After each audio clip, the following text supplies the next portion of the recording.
రవాణా శాఖ deputy commissioner ఇంట్లోనైతే ACP సోదాలు అయితే నిర్వహిస్తున్నారు. ఏకకాలంలో ఏసీబీ సంబంధించినటువంటి సోదాలు కూడా జరుగుతున్నాయి. మొత్తంగా ఈ కిషన్ నాయక్కి సంబంధించినటువంటి 12 ప్రదేశాల్లో కూడా ఏకకాలం కూడా సోదాలు నిర్వహిస్తున్నారు. ప్రస్తుతం మనం సికింద్రాబాద్ ఓల్డ్ బోయిన్పల్లిలో ఉన్నటువంటి కిషన్ నాయక్ ఇంటి వద్ద ఉన్నాము. ఇంటి వద్ద కూడా చూసుకోవచ్చు. దాదాపు 17 గంటల నుండి కూడా దీనికి సంబంధించినటువంటి సోదాలు ఏసీబీ అధికారులు అయితే నిర్వహిస్తున్నారు. ప్రత్యక్షంగా ఏసీబీ డీఎస్పీ శ్రీధర్ ఆధ్వర్యంలో కూడా దీనికి సంబంధించినటువంటి సోదాలు అయితే కొనసాగుతున్నాయి. దాదాపు 100 కోట్ల అక్రమ ఆస్తులున్న కేసులో ఏసీబీ అధికారులు పక్క సమాచారంతో కూడా ఈరోజు ఉదయం 5 గంటలకు వీరి ఇంటికి, అదేవిధంగా తన బంధువులు, అదేవిధంగా స్నేహితుల అందరి ఇళ్లకు కూడా చేరుకొని మొత్తంగా కూడా ఏకకాలంలో సోదాలు అయితే నిర్వహించారు.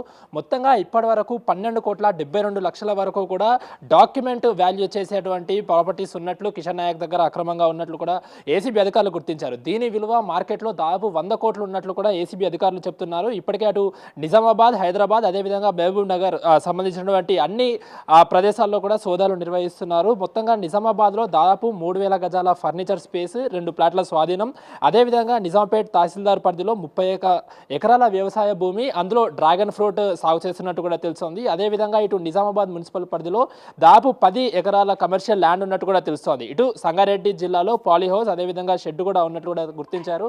అదేవిధంగా కిషన్ నాయక్ భార్యకి సంబంధించినటువంటి ఇంట్లో అంటే ఆ ఖాతాలో, బ్యాంకు ఖాతాలో కూడా దాదాపు 1,37 లక్షలు ఉన్నట్లు కూడా తెలిసింది. ఆ డబ్బును కూడా మొత్తంగా ఏసీబీ అధికారులు అయితే సీజ్ చేసిన పరిస్థితి. అదేవిధంగా వీరి దగ్గర దాదాపు కేజీ 4 గ్రాముల గోల్డ్ కూడా అధికారులు అయితే స్వాధీనం చేసుకున్నారు. అయితే చివరి దశకు వచ్చింది. మొత్తంగా కూడా ఇటు తనకు సంబంధించిన కీలక డాక్యుమెంట్లు స్వాధీనం చేసుకుని అటు బంగారం, అదేవిధంగా డబ్బులను పూర్తిగా కూడా సీజ్ చేసిన పరిస్థితి. ఇంకాసేపట్లోనే ఇటు తనని అరెస్ట్ రిమాండ్ కూడా తీసుకెళ్లే పరిస్థితి అయితే కనిపిస్తోంది. మొత్తంగా ఇటు హోండా సిటీ, అదేవిధంగా ఇన్నోవా క్రిస్టా కార్లు, ఈ 2 ఖరీదైన కార్లను కూడా ఇప్పటికే స్వాధీనం చేసుకున్న పరిస్థితి కనిపిస్తోంది. మొత్తంగా 12.7 కోట్ల అక్రమాస్తులు ఉన్నట్లు గుర్తించారు. దీని విలువ ఇంకా 100 కోట్లు ఉంటుందంటూ కూడా చెప్పిన అంచనా ఇస్తున్న పరిస్థితి అయితే కనిపిస్తోంది. ప్రత్యక్షంగా ఇప్పుడు డైరెక్ట్గా కూడా దీనికి సంబంధించినటువంటి సోదాలు నిర్వహించిన తర్వాత ఉస్మానియా హాస్పిటల్కి తీసుకెళ్లి అటు మెడికల్ టెస్టులు అయితే నిర్వహించడం జరుగుతుంది.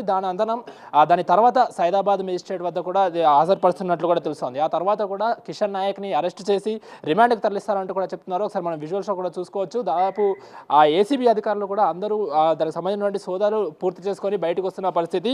మరి కాసేపట్లోనే అటు మనం ఒకసారి విజువల్లో చూసుకోవచ్చు. ప్రత్యక్షంగా మనకి ఆ కిషన్ నాయక్ బయటకు వస్తున్న విజువల్స్ అయితే చూస్తున్నాము. మొత్తంగా కూడా 17 గంటల ఆ ఏసీబీ సోదాల తర్వాత కిషన్ నాయక్ని అయితే బయటికి తీసుకొస్తున్న పరిస్థితి కనిపిస్తోంది. మొత్తంగా కూడా మెడికల్ టెస్ట్కి అయితే తీసుకెళ్తారు.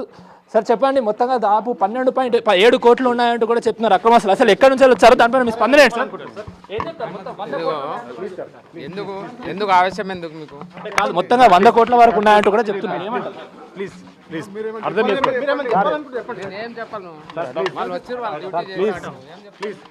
సో చూస్తున్నాం కదా, దాదాపు 17 గంటల శోధన అనంతరం తనకు సంబంధించినటువంటి కీలక డాక్యుమెంట్లు అవన్నీ కూడా స్వాధీనం చేసుకొని తనను అయితే రిమాండ్కి తరలిస్తున్న పరిస్థితి కనిపిస్తూ ఉంది. మనం ఒకసారి విజువల్స్లో ప్రత్యక్షంగా చూసుకోవచ్చు. తనను ఆ మెడికల్ టెస్ట్ల అనంతరం కూడా ఉస్మానియా ఆసుపత్రిలో మెడికల్ టెస్ట్ చేసిన తర్వాత అటు సైదాబాద్ మేజిస్ట్రేట్ కూడా తరలించి అక్కడ మేజిస్ట్రేట్ ముందు కూడా హాజరుపరుస్తున్నట్టు కూడా తెలుస్తోంది. మొత్తంగా కూడా ఇటు బోయిన్పల్లితో పాటు అటు హైదరాబాద్, మహబూబ్ నగర్, అదేవిధంగా నిజామాబాద్కి సంబంధించినటువంటి మొత్తం అన్ని స్నేహితుల ఇళ్లలో కూడా అన్నిట్లలో కూడా సోదాలు నిర్వహించారు. మొత్తంగా 17 గంటల సోదాల తర్వాత కూడా ఇటు ఏసీబీ అధికారులు తనని కిషన్ నాయక్ని ప్రత్యక్షంగా కూడా తీసుకెళ్తున్న పరిస్థితి కనిపిస్తోంది. ఇటు రిమాండ్కి తరలించి ఇంకా ఏమైనా ఆస్తులు ఉన్నాయా, దీనికి సంబంధించిన ఇంకా బంధువుల ఇంట్లో, అదేవిధంగా మొత్తంగా ఇంకా ఎన్ని ఆస్తులు ఉన్నాయి ఏంటి, ఇంకెక్కడెక్కడ కూడా ఆస్తులు కూడబెట్టాడు, ఇంకా బంధువుల ఇంట్లో బినామీల పేర్లపైన ఏమైనా బంగారం ఉందా అనే దానిపైన కూడా ఏసీబీ అధికారులు అయితే పూర్తి స్థాయిలో కూడా విచారణ చేస్తున్నారు. ఇప్పుడు దాదాపు మేజిస్ట్రేట్ వద్ద హాజరుపరిచిన తర్వాత అటు మెడికల్ టెస్ట్ల అనంతరము తనని రిమాండ్కి తరలిస్తారంటూ కూడా ఏసీబీ అధికారులు చెప్తున్న పరిస్థితి కనిపిస్తుంది.